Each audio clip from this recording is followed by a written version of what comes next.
Have you ever had that specific nagging feeling? It's always like 11:30 at night on a Tuesday, and you're just trying to fall asleep. And this thought pops into your head that life is, I don't know, a race. And you somehow completely miss the starting gun. You know exactly what I'm talking about. Right. You make the classic mistake, you open social media, maybe just to check something simple, and then boom, it's just this endless parade of milestones. The highlight reel, it's lethal at that hour. It's so lethal. Someone just got promoted to vice president and they're 28.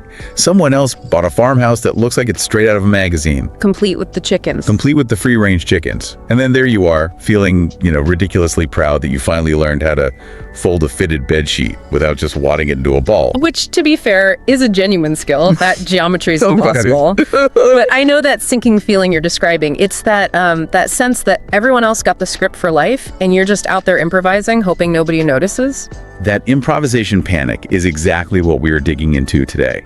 And we have a really fascinating source for this deep dive. It's a transcript from an episode of Zen English hosted by Anna and Jake, and it's called "It's Never Too Late to Start Over." Right. And you might be thinking, an English learning podcast, we usually do academic papers, tech journals. Exactly. Why are we looking at this? Well, it's a valid question. So on the surface, yes, it's for language learners.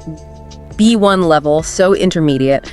But here's the thing about materials like this. Because they have to explain these really complex emotions in simple, universal terms, they cut right through the fluff. They get to the core of it. They get to the absolute core of the human experience. There's no jargon. So Anna and Jake, they're not just teaching grammar. They're basically laying out this profound psychological toolkit for dealing with stagnation, with those invisible social clocks, and just the real fear of being left behind. So it's supposed to be an English lesson, but it winds up being a life lesson. Well, so our goal for this deep dive is to really unpack the metaphors they use. Yeah. Because they're surprisingly powerful. And to look at how we can, I guess, rewire our brains about this whole concept of being late. Because that feeling, it's heavy. It is heavy, and the source makes a crucial distinction right away. They argue that the feeling of being late isn't really about time or age or a number. It's entirely about perception. Okay, so let's start there with perception. Yeah. The source defines this "I'm late" phenomenon by linking it to what they call a secret social clock. We all have one of these, right? Ticking away. Oh, absolutely. It's not a real clock, but man, it feels louder than a real one sometimes. It's that internal voice, conditioned by society or parents, whatever, and it sets these completely arbitrary deadlines. If you're 25, you should be on a career path. You're 30, where's the house? Exactly. You're 35, where are the kids, the 401k? And when you miss one of those deadlines on this invisible clock, it triggers this very real anxiety. And the source points out that this anxiety, it's fueled almost entirely by the comparison trap. We look at other people and we just assume they're on track. But Anna and Jake make such a sharp observation here. They say we're comparing our behind-the-scenes footage to everyone else's highlight reel. That's such a good way to put it. A cinematic analogy. It's perfect, because your life is messy. You've got laundry on the floor, you're worried about rent, your car's making a weird noise you're trying to ignore. That's the behind the scenes. It's chaos. It's chaos. But then you look on Instagram and what you see is the perfect brunch. Perfect lighting, smiling faces. You don't see the credit card bill that paid for it. Or the argument they had 5 minutes before the photo was taken. Precisely. And this leads right into that classic idiom they analyze. The grass isn't always greener.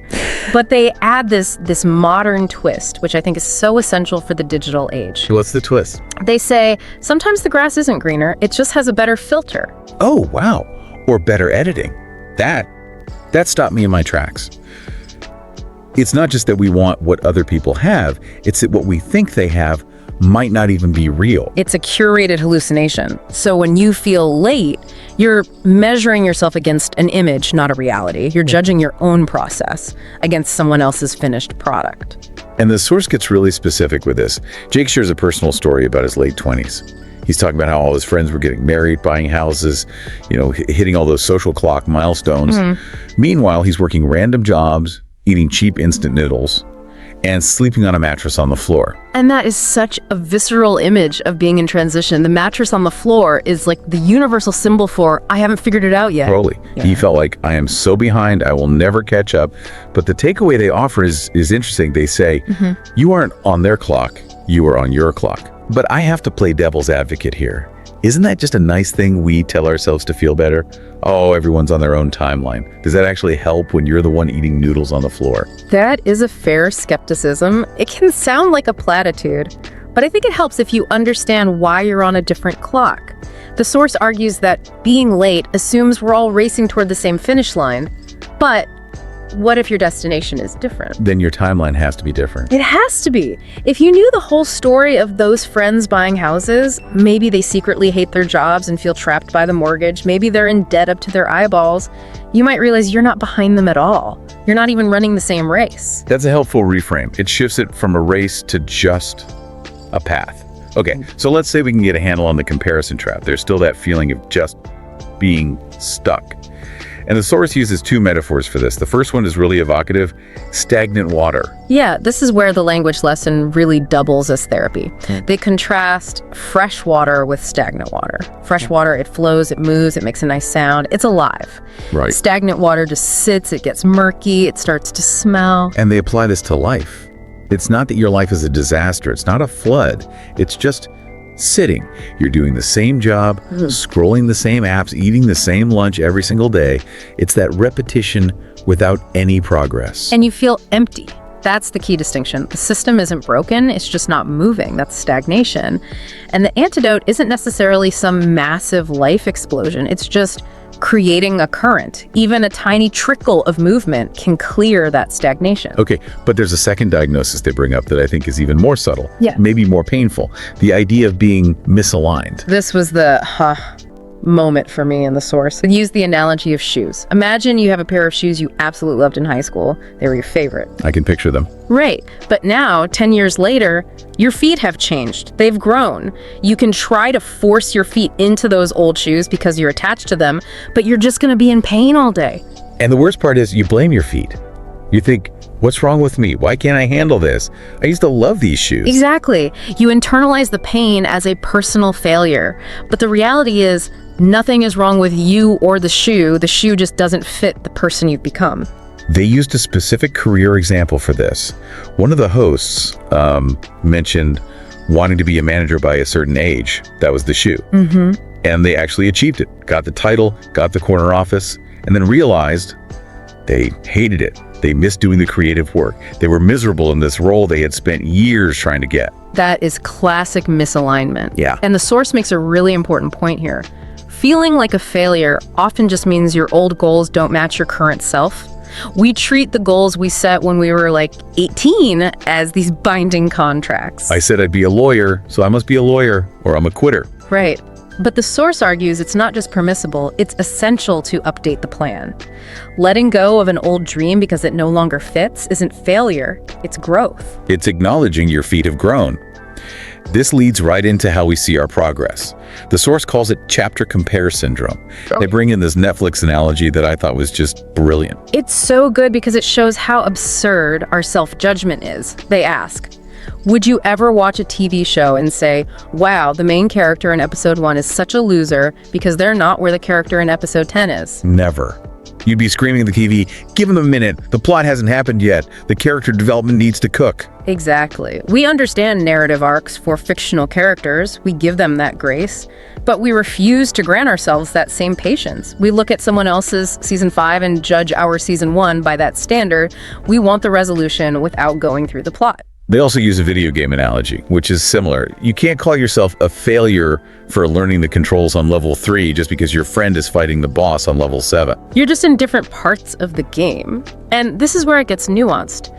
They point out that season 5 success might look great, but it often comes with invisible costs. Invisible cost. Yeah, the things that don't make it to the highlight reel. The extreme stress, the loneliness, the insomnia. So instead of asking, why am I not there yet? Which is a stagnant question, the source suggests asking a learning question. What is this chapter teaching me? Sometimes the chapter you're in is just heavy. It's not teaching you some grand lesson. It's just hard, a slog. Yes, and the source talks about that. They call it survival mode and introduce the phrase, keep your head above water. This is maybe the most compassionate part of their discussion. I think so too. They acknowledge that some chapters are just about paying the bills, dealing with a family illness, or just, being sad for a while. And in those seasons, success isn't about thriving or winning. Success is just not drowning. I think we all need to hear that more often. Sometimes success is literally just answering one email or taking a shower. Oh, absolutely. And in that context, they offer a critique of that common advice to pull yourself together. Oh, I hate that phrase, pull yourself together. It sounds so aggressive, like you're a breaking machine. It implies your emotions are inconvenient and you need to just stop having them and be perfect again. It's so much pressure. The source suggests a different approach. It's okay to just admit you're having a hard time. You don't have to pull it all together at once. You just have to take one small step. Which brings us to the practical side of this. We've diagnosed the problem, we've reframed the comparison. But how do we actually change? Because getting out of a rut takes energy, and when you're in one, you have zero energy. And the source is very firm on this. The big reset is a myth. But we love the big reset. Why do we love it so much? Because it's dramatic. It's a movie montage. We think, okay, Monday morning, I'm quitting my job, moving to Bali and learning to surf. It gives us this huge dopamine hit just planning it. By Tuesday afternoon, you're exhausted, you haven't done any of it, and you're eating ice cream on the couch feeling like a total failure. Because it leads to immediate burnout. Your brain literally resists massive sudden change. The fear center, the amygdala, it lights up and sees that huge change as a threat, and it just shuts you down. But if the step is ridiculously small, then the amygdala stays quiet. The radar doesn't even pick it up, which is why the source proposes microactions. Moves so small your fear doesn't even notice them. And the examples they gave were so manageable. Like, take a 10-minute walk, send one message to a friend you miss, watch one 5-minute YouTube video about a new career. It builds momentum without triggering all that internal resistance. And this ties into their metaphor about the nature of change itself. They use this great line, winter doesn't send an email asking for permission. Meaning change is going to happen whether you want it to or not. Change is inevitable. So the question isn't how to force a massive change, but how to steer the change that's already happening. They use the ship metaphor. A reset isn't an explosion, it's turning a massive ship 1 degree at a time. That's such a good visual for patience. Because if you change the ship's course by just 1 degree, today it looks like nothing happened. You're still looking at the same ocean. But over time, you end up on a completely different continent. It's playing the long game, and part of that long game is resilience, or what the source calls the ability to bounce back. They defined bounce back as recovering like a ball. You hit the ground, but you come back up. And this is so crucial because you will miss a day. You'll have a bad week where you do 0 microactions. It's going to happen. The problem isn't the failure, it's the shame spiral that comes after. Right, where you say, well, I missed Tuesday, so I might as well give up for the rest of the month. That all or nothing thinking. Exactly. Bounce back redefines what consistency means. Consistency isn't never failing. It's always returning. You just need to shorten the time between the fall and getting back up. So as we're nearing the end of our deep dive, I want to touch on the final message the source leaves us with. They use the idiom, the ball is in your court. It's such a clear message of agency. It means it's your turn, not your parents' turn, not your boss's turn, and definitely not social media's turn. It's yours.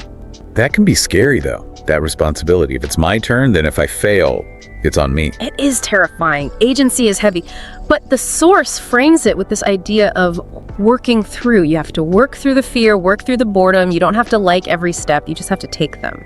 It connects back to that idea that you don't wait for the fear to go away before you act. You act while you're afraid. That's the only way the fear actually gets smaller. You can't think your way out of stagnation. You have to act your way out of it, even if the action is tiny. So if you're listening and you are feeling that I'm late, panic, or that stagnant water feeling, yeah, we have a challenge for you based on the source.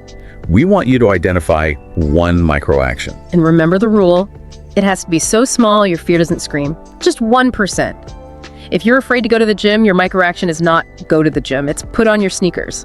That's it. It could be writing one honest sentence in a notebook. It could be looking up one article about a hobby you used to love, walking around the block one time. Well, what doesn't matter as much as that you did it. You're proving to yourself that the water can flow again. Because, as Anna and Jake reminded us, you're just in a specific chapter. You aren't the finished book. And winter doesn't last forever. Seasons change. It is never too late to start over.